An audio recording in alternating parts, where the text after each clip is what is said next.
Today we're diving into the incredible story of the Akasha family, Kenya's most notorious criminal dynasty. It's a wild saga of murder, global drug trafficking, and a bloody power struggle that stretched across 2 continents. And it all came crashing down in a high-stakes showdown with the US government. All right, let's get into it. So to really understand this story, we're not starting in Kenya. Nope, we have to go to Europe. Picture this, it's a sunny spring morning, May of 2000, and we're in Amsterdam's famous red light district. So you've got a man and his wife just strolling down a street called, get this, Blood Street. Yeah, seriously. That man was Ibrahim Akasha, the patriarch of this whole criminal empire. He was in town to settle a dispute over a massive drug debt, but he never actually made it to that meeting. Out of nowhere, a motorcyclist pulls up, 7 shots ring out, and just like that, Ibrahim Akasha collapses, dead, right there in his wife's arms. Now here's where it gets crazy. You might think, okay, the kingpin is dead, story over. But no, this was just the beginning. It kicked off this absolutely brutal domino effect. Just 5 months later, the guy they think ordered the hit, a Dutch drug lord named Sam Clipper, he gets shot and killed. Then, over the next few years, Abraham's key partners in Europe, the Bassam brothers, are systematically executed.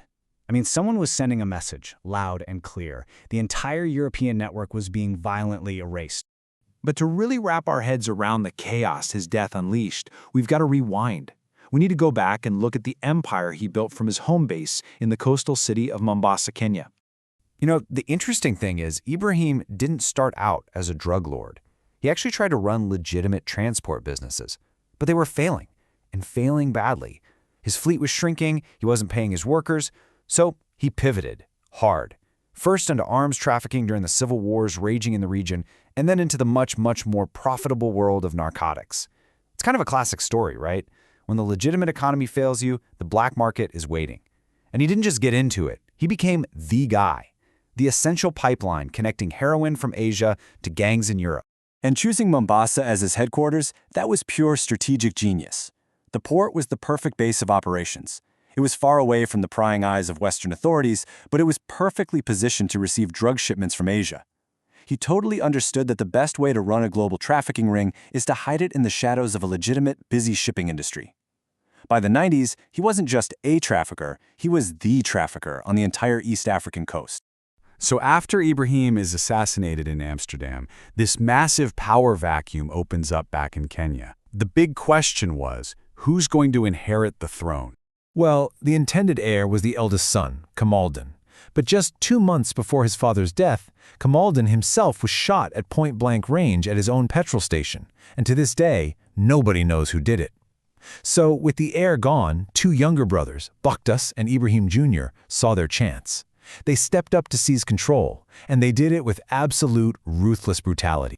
And these guys, they didn't just continue their father's business, they cranked up the violence to a whole new level. We're talking kidnapping rivals, ordering hits, like the assassination of a man called Pinky in South Africa, who was shot 32 times.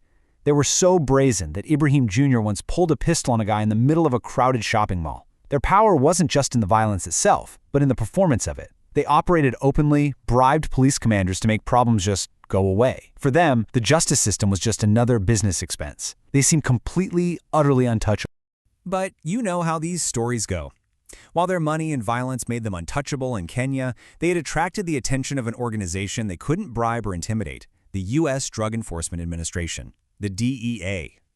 So in March of 2014, the DEA sets a perfect trap.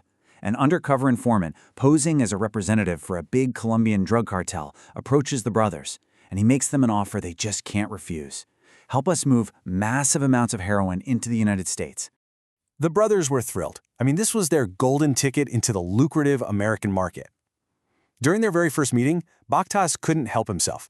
He started bragging, telling the undercover agents all about his family's criminal legacy, with no clue who he was actually talking to. Because, of course, the Colombian traffickers were actually DEA agents. Every single word he said, every boast, was being recorded. They were meticulously building an airtight case against them for a U.S. federal court. The brothers were literally digging their own graves. And to prove they were the real deal, they went way beyond just talking. Ibrahim Jr. personally started delivering samples of their heroin to the agents in Nairobi. First 1 kilogram, then another, until the final massive delivery brought the total to 99 kilograms of pure heroin.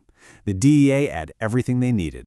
So, with all that solid evidence and the drugs in hand, the trap was finally ready to be sprung.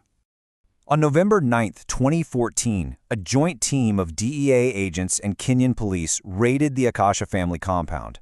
Baktash, Ibrahim, and 2 of their key associates were arrested. But they weren't worried. Not at all. They just figured their connections and a few bribes would get them out of this, just like it always had before. And for a while, they were right. For more than 2 years, they masterfully exploited the very system they had helped to corrupt. They used massive bribes to basically paralyze the Kenyan courts. They got out on bail, and they just created endless delays. It was a masterclass in how organized crime can weaponize a compromised justice system to protect itself. But then, in January 2017, the whole game changed. In a move nobody saw coming, Kenyan authorities rearrested the brothers and just expelled them from the country. They put them on a direct flight to New York. Faced with a mountain of undeniable evidence in a U.S. courtroom, they had nowhere to run. They pleaded guilty. Baktash was sentenced to 25 years in prison and Ibrahim to 23. The final judgment just completely dismantled the organization's core. The brothers and their main supplier, a guy known as the Sultan, were all handed long sentences in U.S. federal prisons. Their associates who cooperated got reduced sentences and entered witness protection. The Akasha reign was officially over. Back in Kenya, the family name is now synonymous with crime and corruption. The stigma is so strong that one of the young kids in the family was apparently rejected from a new school just because of his last name. And tragically, it seems the cycle of crime continues, with Baktash's own son now facing charges for violent robbery. Look, this case was a landmark victory for international law enforcement, no doubt about it. But it also exposed some really uncomfortable truths. It shows that, yeah, you can dismantle one cartel, but that doesn't fix the environment that created it in the first place. The deep-seated corruption in Kenya was put on full display. But the drug trade in Mombasa, it just carries on. New cartels moved right in to fill the void. So it leaves us with this really critical question. The Akasha brothers are behind bars and their empire has fallen. But if the corrupt systems that allowed them to become so powerful for decades remain untouched, how long will it really be before a new dynasty rises to take its place?